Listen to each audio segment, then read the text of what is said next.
हाँ जी भी दोस्तों, क्या हाल है आप सब लोगों को। मेरा हेलो हाय नमस्ते सत श्री अकाल। तो आप लोगों का स्वागत है लेखांकन विद्यापीठ के यूट्यूब चैनल पे, जहाँ पे आपको इंग्लिश, मैथ, साइंस, एसएसटी इन चारों की वीडियोस मिलेंगी for 9th class and 10th with detailed introduction और डिटेल्ड कॉन्सेप्चुअल स्टडीज़, और आपके कॉन्सेप्ट क्लियर करेंगे हम लोग। और इसी के साथ हम लोग आज की वीडियो शुरू करते हैं। तो आज की वीडियो शुरू करते हैं अब।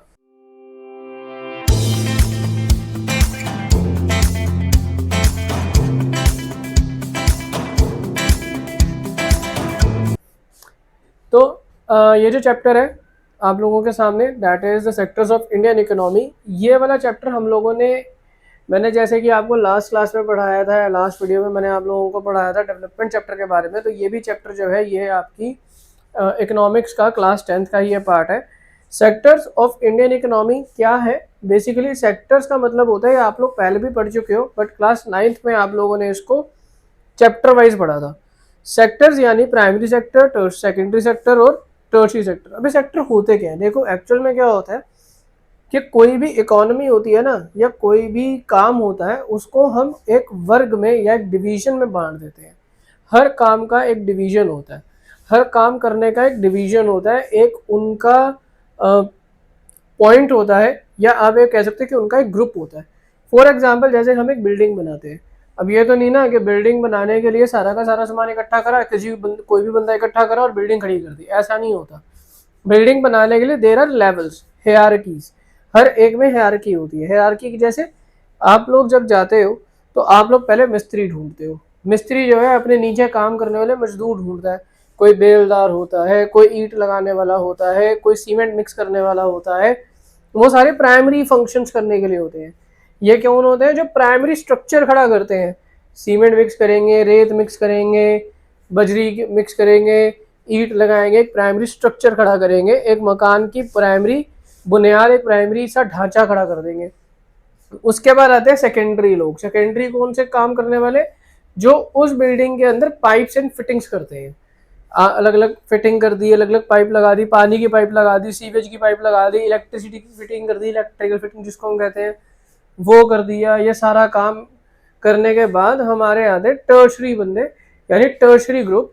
टर्शरी ग्रुप क्या होता है? टर्शरी ग्रुप वो होता है जो उस पूरी की पूरी बिल्डिंग को एक फिनिश गुड बनाने में मदद करता है, एक फिनिश्ड बिल्डिंग बनाने में, जिसको देख के आपको अरे वाह क्या बिल्डिंग बनी है, वो बिल्डिंग देख के जो आपके दिल में ख्याल आएगा ना कि काश मैं बिल्डिंग ले लेता, वो सारा का सारा काम एक टर्शरी सेक्टर का होता है। कि उस बिल्डिंग को कैसे पेंट करना है, कहाँ मार्बल लगेगा, कहाँ टाइल लगेगी, कौन सा वुडन यहाँ पे सही रहेगा, कौन सा यहाँ पे आर्ट सही लगेगी, और कैसे उस बिल्डिंग का स्ट्रक्चर को और खूबसूरत बनाना है ताकि वो मार्केट में प्रेजेंटेबल बन सके। उस चीज़ को हम कहते हैं टर्शरी फंक्शन। वो होता है टर्शरी फंक्शन, या वो होता है टर्शरी ग्रुप। तो एक इकोनॉमी भी ना ऐसी चलती है। इकोनॉमी में भी यही होता है। या तो एक पूरी इकोनॉमी जो है वो 3 ग्रुप में डिवाइड होती है। पहला ग्रुप प्राइमरी ग्रुप, जिनका मेन फंक्शन होता है रॉ मटेरियल, जो बेसिकली रॉ मटेरियल इकट्ठा करते हैं, रॉ मटेरियल लेकर आते हैं, सारा रॉ मटेरियल आपके सामने प्रोड्यूस करते हैं। दूसरे होते हैं सेकेंडरी ग्रुप। सेकेंडरी ग्रुप क्या होता है? सेकेंडरी ग्रुप का मेन काम होता है कि भैया जो प्राइमरी ग्रुप था उन्होंने जो हमें रॉ मटेरियल दिया था उसको काटना, छांटना, उसको एक ऐसे प्रोडक्ट में लेकर आना जो ना तो फिनिश प्रोडक्ट है पर वो प्राइमरी भी नहीं है, वो एक मिडिल प्रोडक्ट है जिसको हम फिनिश्ड की तरफ आगे बढ़ा सकते हैं पर वो भी बढ़ नहीं सकता। फिर आता है थर्ड सेक्टर यानी टर्शरी ग्रुप। ये वो काम होता है या ये वो ग्रुप होता है जो उस फिनिश प्रोडक्ट को या उस थोड़ा सा प्राइमरी फिनिश प्रोडक्ट को लेकर आता है, उनको प्रोसेस करता है, उनको पैकेज करता है, मार्केट में प्रेजेंटेबल बनाता है और फिर उनको मार्केट में बेचने के लिए आगे लेके जाता है। ये सर्विसेज प्रोवाइड करते हैं, ये अपना सर्विस का काम करते हैं। मैं आगे बढ़ूंगा और मैं आगे बताऊंगा कि कैसे एक ठेले वाला भी जो है वो भी आपको सर्विस सेक्टर ही लेकर आता है, वो भी टर्शरी ग्रुप का हिस्सा है, और एक जो मिस्त्री है वो भी सर्विस सेक्टर का ही हिस्सा है। ये सारे के सारे सेक्टर जो है ये आपस में इंटरलिंक्ड है। देखो यार, सीधी सी बात है, अगर प्राइमरी स्ट्रक्चर नहीं होगा, अगर प्राइमरी आपको रॉ मटेरियल नहीं देंगे तो फैक्ट्रीज उनको साफ नहीं करेंगी, उनको बनाएंगी नहीं, और अगर फैक्ट्रीज उनको बनाएंगी नहीं तो सर्विस सेक्टर उनको सर्व नहीं करेगा, सर्विस सेक्टर उनको आगे बेच नहीं पाएगा। तो ये ना तीनों के तीनों सेक्टर आपस में इंटरलिंक्ड होते हैं, तीनों के तीनों सेक्टर आपस में ही मिलकर काम करते हैं। ऐसा नहीं है कि एक सेक्टर इंडिपेंडेंटली काम कर रहा है, एक सेक्टर इंडिपेंडेंटली काम कर रहा है, नहीं। अगर भगवान ना करे बाढ़ आती है, तूफान आता है, आंधी आती है, कुछ भी होता है आपकी लाइफ में, अगर उन प्राइमरी सेक्टर वालों को कुछ भी होता है, फॉर एग्जाम्पल बाढ़ आ गई, जैसे काफी ज्यादा बारिशें होती हैं तो बाढ़ आ जाती है, तो जब वो बाढ़ आती है, बाढ़ आने के बाद जो फसलों को नुकसान होता है, चाहे वो ज्वार की फसलें हो, चाहे वो अनाज हो, चाहे वो बाजरा हो, चाहे वो दाल हो, किसी की भी फसल हो, अगर वो फसल खराब होती है तो उससे पूरी की पूरी मार्केट पे फर्क पड़ता है। क्यों यार, देखो फॉर एग्जाम्पल हम अनाज का एग्जाम्पल लेते हैं, अगर बहुत तेज बारिश होगी तो अनाज की फसलें बर्बाद हो जाएंगी। अब अनाज यानी वीट जो है वो 90% नहीं कहूँगा तो 70-60% जो है पूरे इंडिया का एक स्टेपल फूड है। हर कोई वीट को किसी ना किसी फॉर्म में कंज्यूम करता ही है, चाहे वो दलिया की फॉर्म में करता हो, चाहे वो डायरेक्ट रोटी की फॉर्म में करता हो, है ना। तो हर कोई उसको किसी ना किसी फॉर्म में कंज्यूम कर रहा है। तो जब हम उसको कंज्यूम कर रहे हैं, वो हमारे कंजम्पशन का इतना एसेंशियल पार्ट है, और अचानक से बाढ़ आने की वजह से या बारिश ज़्यादा होने की वजह से उसकी प्रोडक्शन पे हिंडरेंस आ जाए, उसकी प्रोडक्शन खराब हो जाए, तो वो उतना माल जितना हमें चाहिए नहीं दे पाएंगे क्योंकि वो तो खराब हो गया। अब जब ऐसी सिचुएशन आती तो क्या होता है यार, ये तो बेसिक सी नॉलेज है कि अगर एक चीज की डिमांड बहुत ज्यादा है, अब आप इकोनॉमिक्स पढ़ रहे हो तो यहाँ पे मैं थोड़ा सा एक कॉन्सेप्ट लेकर आऊंगा, डिमांड, सप्लाई एंड प्राइस का। मार्केट इन्हीं 3 फैक्टर्स में अपना प्राइस ट्राई करती है, इन्हीं 2 फैक्टर्स में। बड़ी छोटी सी एग्जांपल देकर समझाऊंगा। अगर किसी चीज का डिमांड कम है और सप्लाई ज्यादा है, मतलब डिमांड कम है मार्केट में पर वो एडिक्वेट क्वांटिटी में अवेलेबल है, तो उसके प्राइस हमेशा कम होंगे। पर अगर किसी चीज की डिमांड बहुत ज्यादा है पर सप्लाई लिमिटेड है, तो उस केस में उस चीज के प्राइसेस हमेशा हाई होंगे। अब आप इसको कहीं पे भी अप्लाई कर लो। अब मैं आपको छोटा जनरल एग्जांपल देता हूँ। For example diamond. डायमंड क्या है? डायमंड कुछ नहीं है, डायमंड सिर्फ एक पत्थर है जो कोयले की खदान से निकलता है, अगर आप सोचो तो। पर आप सोचो यार diamond 18 carat diamond, 20 carat diamond, अरे यार वो डायमंड कुछ नहीं है।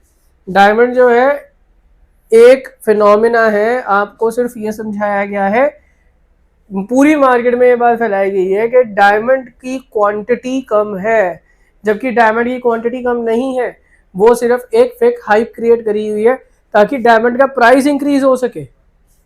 ये मैं नहीं कहता, आप इंटरनेट पे जाकर सर्च करो, विकीपीडिया पे और गूगल पे आपको बथेरे आर्टिकल मिल जाएंगे, बहुत आर्टिकल मिल जाएंगे जिसके अंदर बातें डिस्कस करी गई हैं कि डायमंड को फेक हाइप दी गई है। फॉर एग्जांपल गोल्ड प्राइसेस ले लो। गोल्ड प्राइसेस कब बढ़ते हैं? जब उनकी डिमांड बढ़नी शुरू हो जाती है, सप्लाई कम हो जाती है। दिवाली आ रही है, गोल्ड प्राइसेस शूट करेंगे। क्यों करेंगे?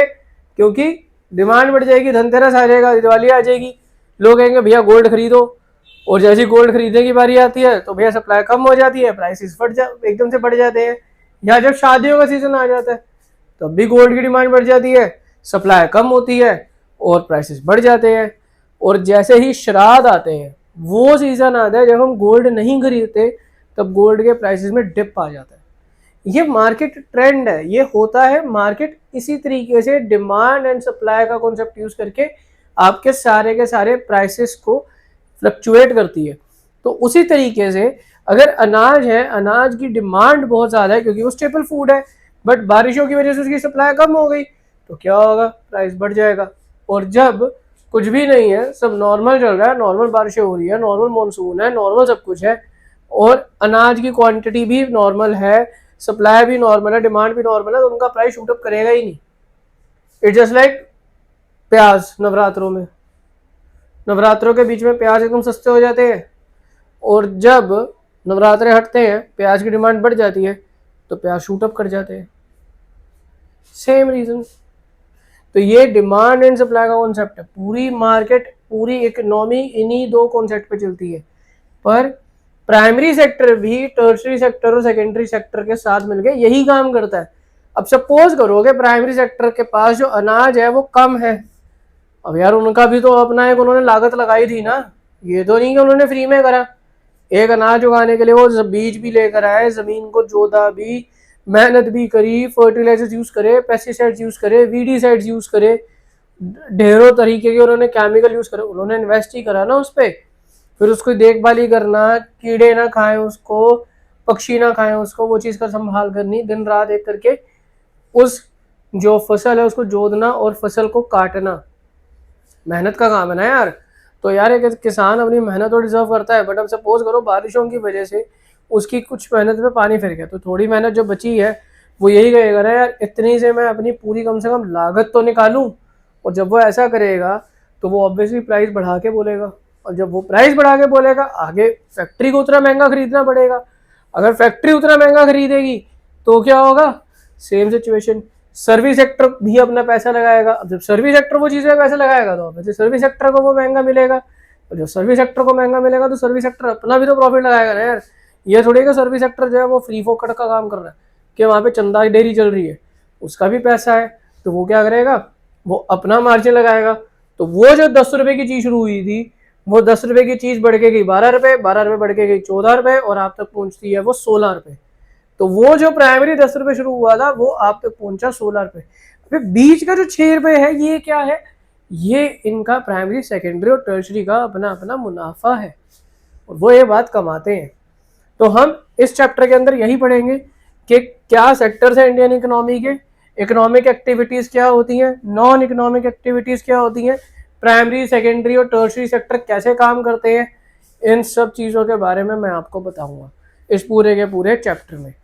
आई होप सो कि आप लोगों को इस चैप्टर का ये जो पहला वीडियो है ये पसंद आया होगा। अगर आप लोगों को पसंद आया तो please do like, share and comment, और सब्सक्राइब करें लेखांकन विद्यापीठ के इस चैनल को, ताकि आपको रेगुलर अपडेट्स मिलते रहें for English, math, science, SST के वीडियोस के।